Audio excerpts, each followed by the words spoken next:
Good evening, everyone. I hope this video finds you all good, all well. The topic and title of this video: should codes of conduct be applied to social science researchers? Okay, this is among other researchers also. This is applies to other research also, but the specialized topic of this video is social science researchers. What exactly is a code of conduct? Code of conduct is a formal or an informal set of rules, understand, and I mean explicit, implicit, or tacit set of rules that outline how people should behave in a given situation. It may apply to employees, it may apply to employees, professions, or even voters, or specialized groups of people within a given context or a situation. What exactly is the purpose of a code of conduct? A code of conduct defines expected behaviors and ethical standards. Okay, code of conduct can promote ethical work practice and discourage unacceptable behavior. It can help establish the expectations of a given body, professional body, or society, or a particular profession also. Okay, and examples of code of conduct are companies code of conduct that outline how employees should interact with clients, colleagues, and the general public also. It can outline the standards of behavior for members of a profession. A code of conduct in psychology may also cover aspects such as competence, confidentiality, and client welfare. A code of conduct for voters may outline the rules that should be followed before and during elections. Some of the common principles in case of code of conduct are integrity, objectivity, competence, confidentiality, and professionalism. Other related terms include um code of ethics also. Both essentially mean the same, and you can actually have explicit code of conduct which are explicitly stated, formalized, or written down, and implicit code of conduct which is understood in given context or situation, even though it is not expressly stated and it is yet to be followed. Okay, ethics refer to a system of values and principles that guide how people should act and live. Ethics involve considering the interests of society, others, and the greater good also. This will not be satisfied with dogma, either left wing or right wing. Okay, both are way off the mark. What ethics are about? Right and wrong. Ethics help people decide what is right and wrong and how to treat others with self respect and fairness and dignity also. It helps people lead a meaningful and purposeful life. It helps individuals orchestrate and direct their actions towards the cause of a common good. It helps guide their behavior. Okay, we have different types of ethics, such as normative ethics, which formulates how how people should act and live. Applied ethics, which applies ethical principles to specific situations such as business, medicine, trade, commerce, and biotechnology. Virtue ethics focuses on developing virtuous character traits for following rather than following roles. Descriptive ethics examines ethics by observing how people make choices in practice. Okay, and we also have other ethical issues such as ethical dilemmas, situations where there is no clear ethical choice, codes of conduct, guidelines for maintaining integrity, professionalism, and honesty. Okay, and we may have ethics in different professions. For example, we have business ethics, which are understood, tacit, and implied. We have medical ethics, which are uh, applied to the medical profession. We have the Hippocratic Oath also. And professional code of conducts also are guidelines which outline the standards of behavior expected of members of a profession.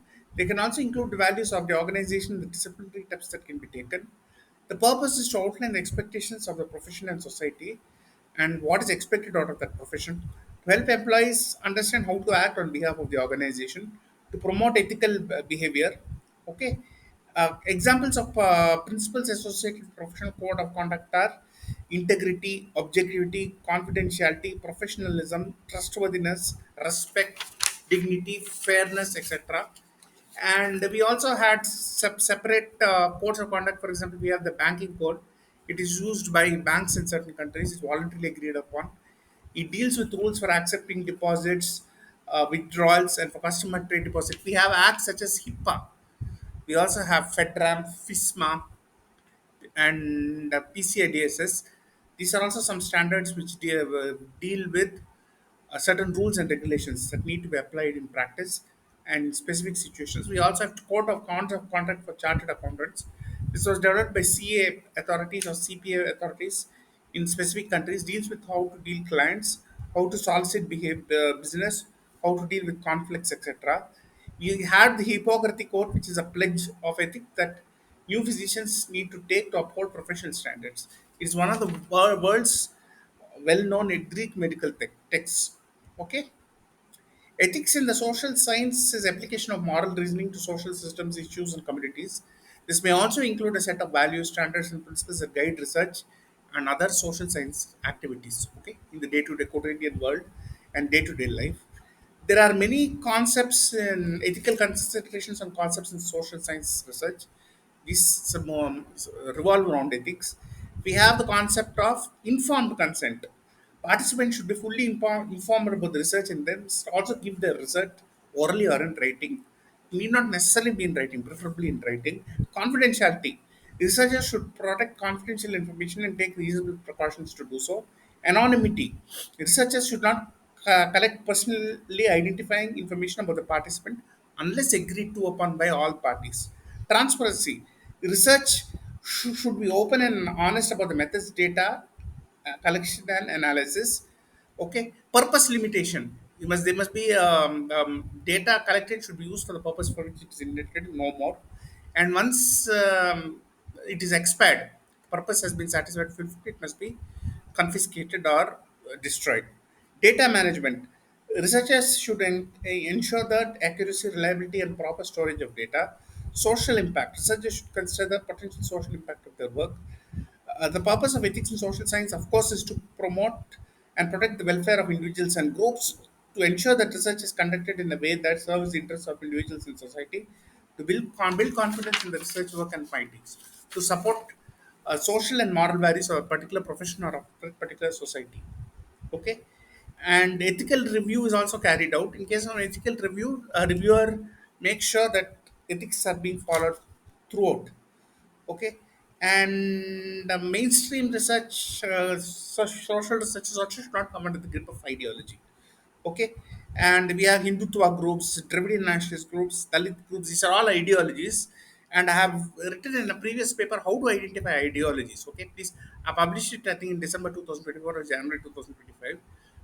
All the ways by which ideology can be separated, distinguished, and demarcated from the truth, pursuit of the truth.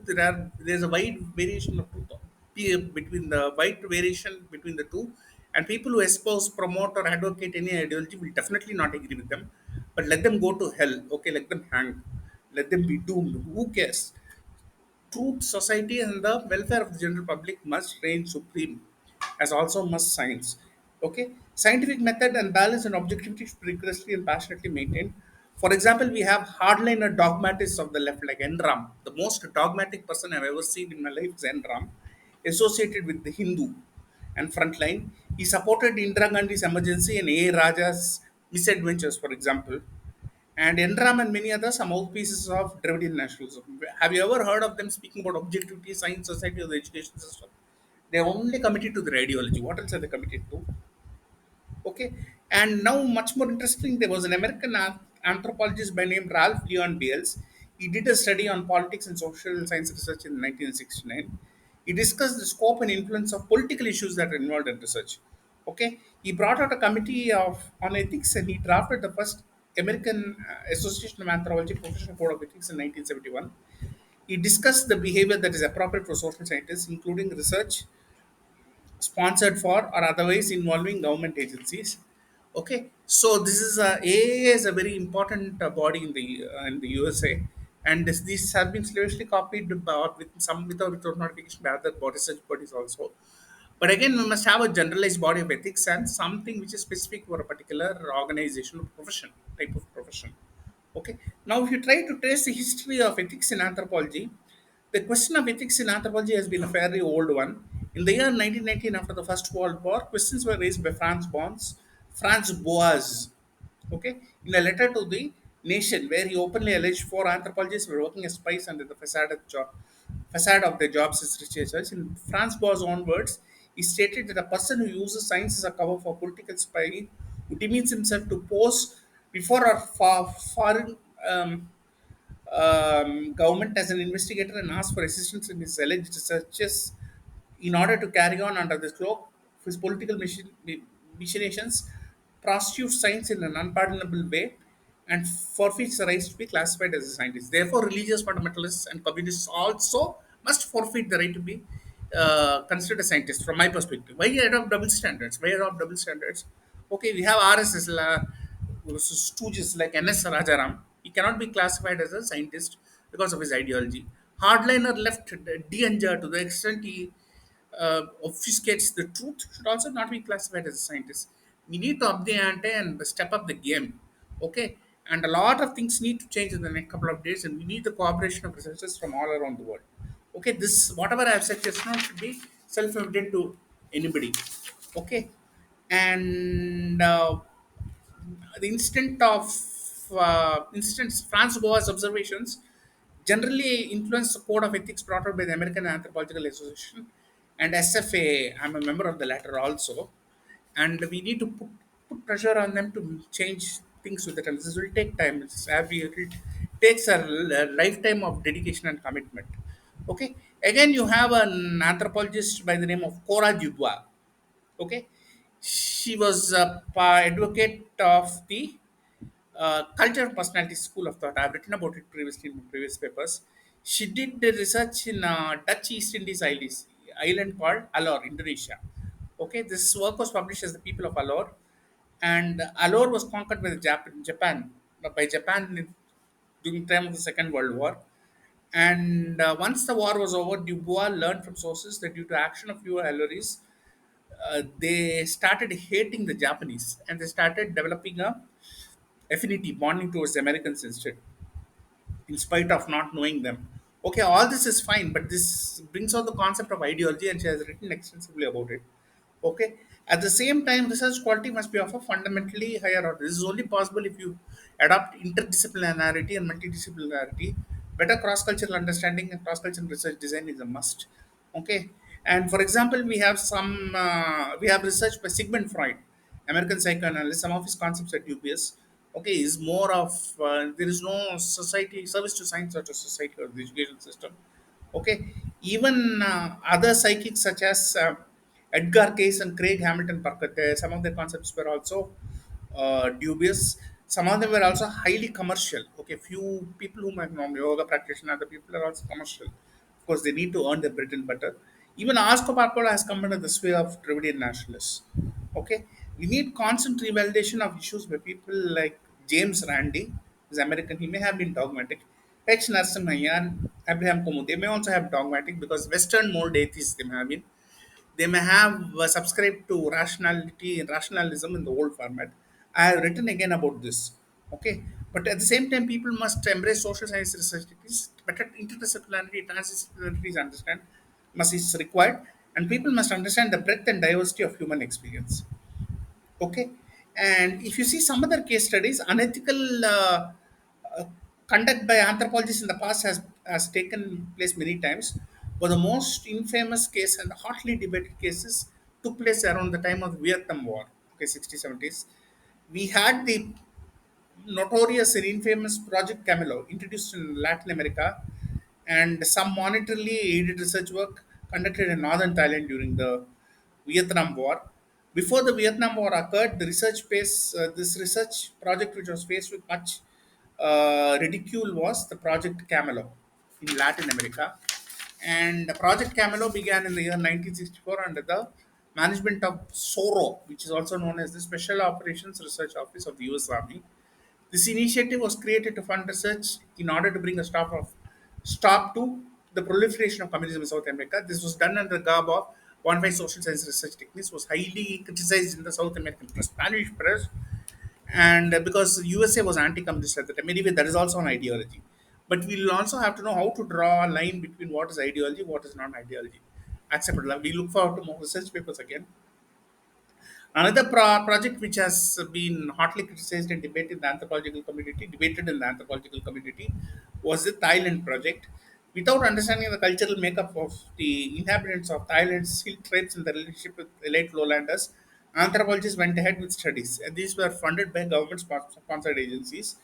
The highland tribes lived in semi isolation in the hills of Thailand, and they only sold opium to the lowlanders. And the lowlanders hated the highlanders and looked down upon them superciliously and condescendingly. And due to this trade, the Thailand government was forced by international agencies to stop opium transactions also. Okay, and these tribes were not in good terms with the government. And in this case, what was the case was anthropologists and researchers did not try to understand the culture makeup, and the relationships at all. In this case, I would consider Gregory Posel to be utterly named, in spite of all his pretensions and archaeological competence. He was pompously named. That's my favorite expression. And the entire process of conducting research must include representatives from various cultural groups also. There must be a thorough understanding, cross-cultural understanding also. Okay. And if you see the practice of ethics, okay, we had the National Association for the Practice of Anthropology, NAPA, in the US, and there was also participation between NAPA and the Southern California Applied Anthropology Network, SCAN. Okay, they came up with the ethical guideline for practitioners. These deal primarily with the primary responsibility to respect and consider the welfare and human rights of all categories of people involved and affected by research. Researchers owe resource persons and research subjects full time timely disclosure of the objectives, methods, and sponsorship of their activities. Proper relationship is to be maintained with employees, colleagues, students, third parties, and all affected parties in the research.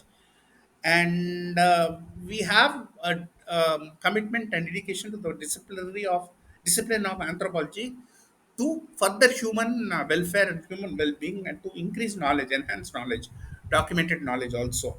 Anthropologists must also point out the value of anthropological contributions to the understanding of human problems and mankind. Both must be interrelated and correlated and interlinked. Anthropologists must serve science, society, and mankind. Researchers must be usable by other researchers as a platform, and there must be no ideological bias and this thing. And we must chastise and condemn right wing and left wing people equally. And I have spoken about the principle of ideological neutrality. I have also spoken about the principle of equidistance. This is extremely important. Okay. Suppose you also have some disputes in ethical usage, and they must be satisfied through the means of must be reconciled through the uses of ombudsmen and other people. We have, for example, the dispute of confidentiality. Confidentiality must be maintained. Unnecessary information must not be divulged to third parties. The dispute of consent. Researcher must obtain permission before information is divulged to other parties. The dispute of utility. Information collected from participants must not be used in such a way that it will harm their interest. The dispute of knowledge and its transmission. Findings must be disseminated appropriately. There must be no distortion of the truth. Conclusion. What are the conclusions from my video? All these issues are generally relative, but there are universal yardsticks, and we must determine them. We must concretize them. Okay, and concretization and disambiguation is also very important in social science research. Okay, we still have a high degree of bias in social science research. This is perfectly unacceptable. It's totally unacceptable. We need to change things in the next couple of decades or so. Cultural insensitivity reigns supreme even now. There is very little meaningful cross-cultural research design. There are too many Western interests involved. We still have the mid 19th century school of Indology, for example. We are still skimming on the surface. Have a long, long way to go yet. We are not even generating awareness on this issue. That is why I have been working for the past 20 years. Okay, we need to carry forward the debate on ethics and codes of conduct in science to the next highest level, particularly social sciences. The issue is much more complex in the social sciences because social sciences researchers must not merely borrow concepts from the physical and social sciences. The ramifications in social sciences and the implications are much wider and broader in scope. They're also much more deep and multi-layered. Okay, this is because human and cultural factors are always involved in social sciences. More inductive and normative approaches are required rather than ideographic approaches. The question of ethics and codes of conduct in research, particularly in social sciences, must be treated as a pressing and a burning issue. We have to get the ball rolling and set the ball in motion, no matter how long it takes. We need commitment also and dedication, sincerity, objectivity, not subservience to an ideology. We need more high quality approaches, not inane assertions such as the out of Africa theory. It doesn't even satisfy a very cursory examination. But still, this is what passes in the name of scholarship. Okay, even concepts such as papers on the Indus script of very poor quality. I'm sorry to say, poor quality mm, scholarship masquerades or passes of as high quality scholarship. Okay, people use qualifiers such as famous, eminent, prestigious, okay, latest, scientific. All this mumbo jumbo is used often to justify nonsense. This is unfortunately the case even today. We look forward to more and more research papers on the issue of ethics, okay, and the issue of codes of conduct also. The left will desist, so will the right, but so be it. We have to progress. There is no other option. Thank you very much once again for giving me a patient hearing. Bye.